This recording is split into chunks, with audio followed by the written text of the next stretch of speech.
You're going to hate me for saying this, but it's the truth I learned over 60 years of marriage.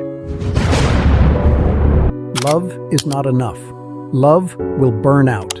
Love will get boring. And love will definitely leave you during the toughest times. I watched good marriages fail because they built everything on passion.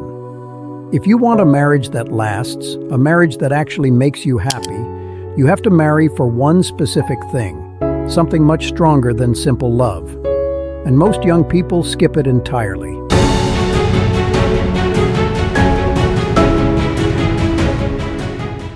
Welcome back to Arthur Davis's Life Lessons. My name is Arthur, and if you're looking for straight talk and wisdom from someone who's seen the whole picture, then you are in the right place. Hit that subscribe button now, because today we're talking about marriage. I've been married to the same wonderful, stubborn woman for 6 decades, and I'm going to share the secret that kept us together, not just through good times, but through the devastating ones. This lesson is controversial, but it's true. Let's dive into the 60-year marriage secret.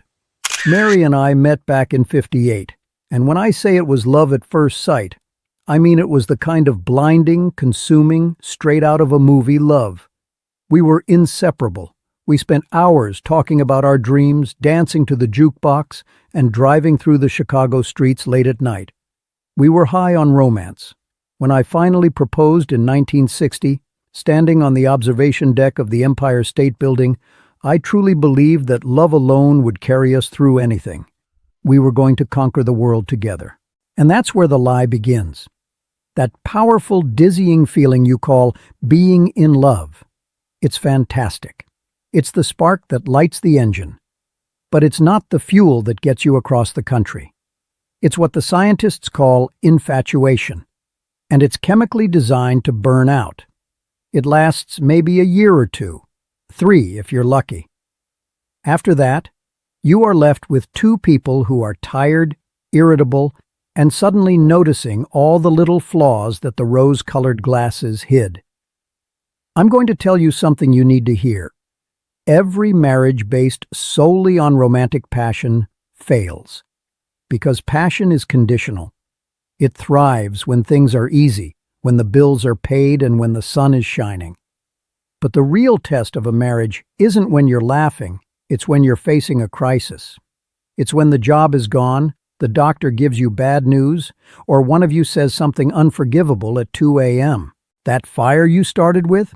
It needs to be replaced by something durable, something that can withstand the worst storms. We needed something that would keep us rowing in the same direction, even when we hated the sight of each other. I didn't realize it then, standing there so sure of our love. But we were heading for a massive storm, a test that would prove just how weak simple love really is. The first big test came just a few years after we got married. You heard in my first story that I passed up a huge opportunity in 1965 for a safe job. Well, that safe job wasn't permanent. In 1968, the textile industry took a major hit, and I was laid off. Suddenly, the entire foundation of security I had built my life on vanished. We had 2 small children, a mortgage, and 0 income. The romance evaporated. You don't feel passionate when you're staring at an empty checking account. Arguments flared up, fueled by panic and exhaustion. Mary and I were trying to decide what to do next. I wanted to stay in Chicago, convinced I could find an equivalent senior position quickly. But Mary, who was a brilliant woman, saw the writing on the wall. She found a potential job for me in Denver, Colorado, a city where my specific skills were in high demand. This was the ultimate conflict. I loved Chicago. My family was here. My comfort zone was here. But the Denver job was available now. I fought it hard. I argued, we love Chicago. We built our life here. And Mary looked at me, not with the softness of a lover, but with the stark clarity of a partner. She said, Arthur, our life isn't in Chicago. Our life is together. We need to go where we can survive, not where we are comfortable. I realized then that my love was tied to my preference, my convenience, and my ego. Mary's commitment was tied to something much harder, the shared goal of the family's survival. That argument wasn't settled with a hug or a kiss. It was settled with a clear-eyed discussion about the future and what we both truly valued. We packed up our lives and moved. That moment, that difficult, agonizing choice, taught me that love can make you stay, but only that one thing can make you move forward together, even when it hurts. 3 years after we moved to Denver, the tables were dramatically turned. I was finally stable in my new job, but Mary was restless. She had a wonderful idea to start a small catering business, fueled by her incredible talent for baking. I supported her fully. She took out a large loan which was secured against the house, a huge risk, given my past fear of losing everything.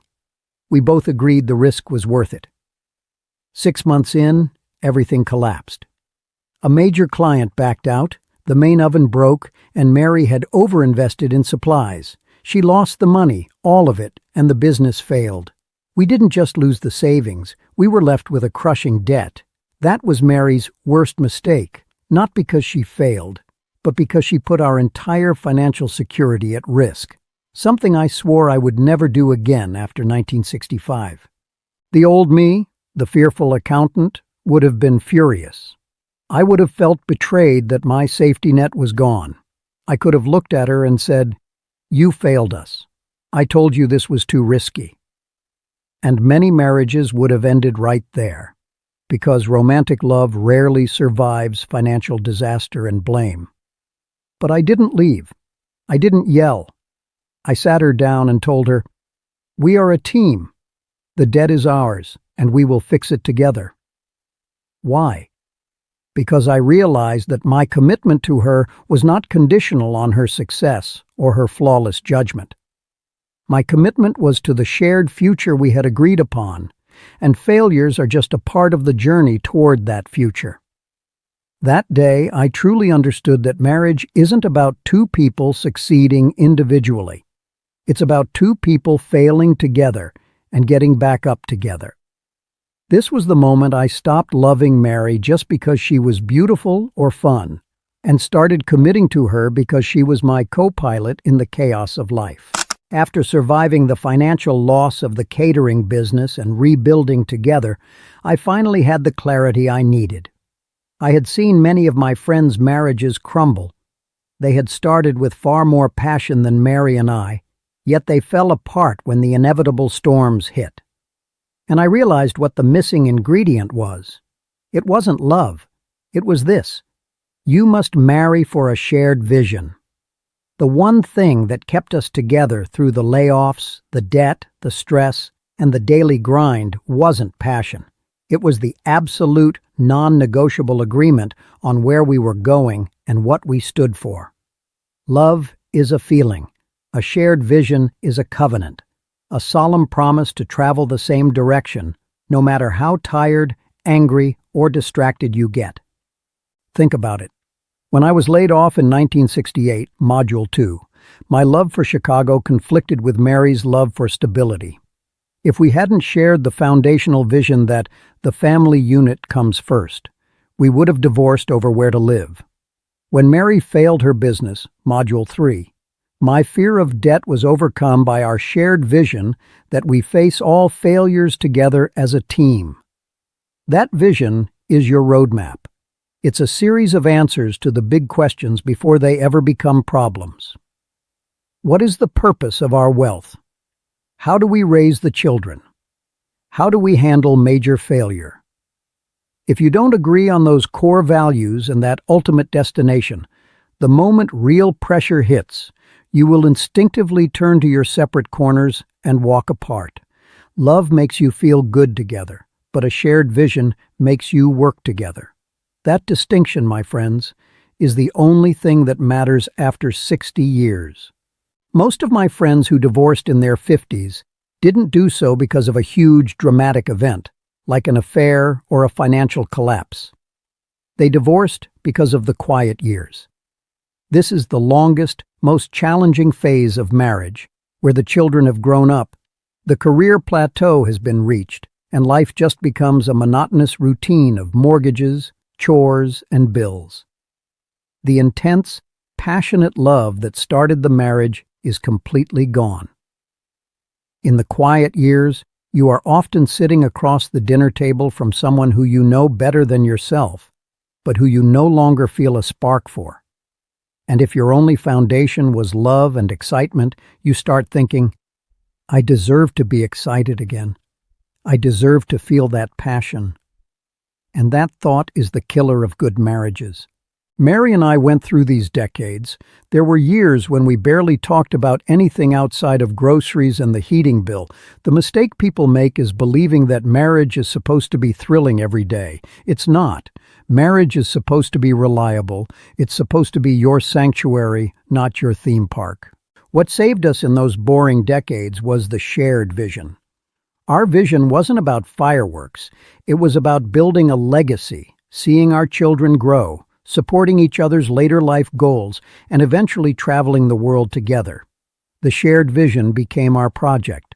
When you stop focusing on making each other happy every day and start focusing on accomplishing that joint goal every day, the relationship changes.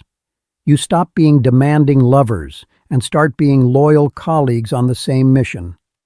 That sense of purpose, that loyalty, creates a deeper, quieter kind of love that is far more durable than the romantic kind. It's a love built on respect for a mission accomplished together. So, does this mean you should ignore love? Absolutely not.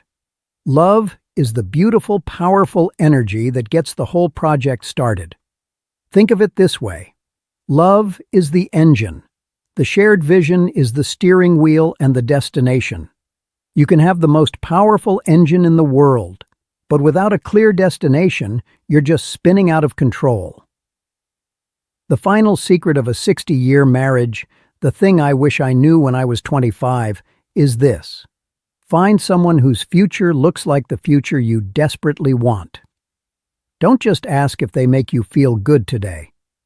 Ask where they expect to be in 20 years, and if that destination aligns perfectly with yours. If they want freedom and you want structure, the love will eventually turn into resentment. But if you both want to retire on a small farm or both want to build a multinational company, that shared ambition is your unbreakable bond. When Mary and I faced that crushing debt or the boring decades, we held on to the shared vision. We are building a stable home, raising independent children, and leaving a respectable legacy. That vision was our contract. Love was simply the reward we got for honoring it. Now, my final advice to you, the young person watching. Stop treating relationships like a feeling and start treating them like a partnership. The moment you start dating someone, ask the uncomfortable questions. What is your relationship with debt? What is the role of family? What is your ultimate goal? If those answers don't align, save yourselves the decades of heartache and walk away now. Don't waste your shared vision on someone who doesn't even have a map. I hope this difficult truth helps you build a lasting, beautiful life. If this lesson helped you rethink your future, please hit the like button and subscribe for more straight talk. And tell me in the comments below, what is your one thing that makes a marriage last? Thank you for listening, and until next time, live wisely.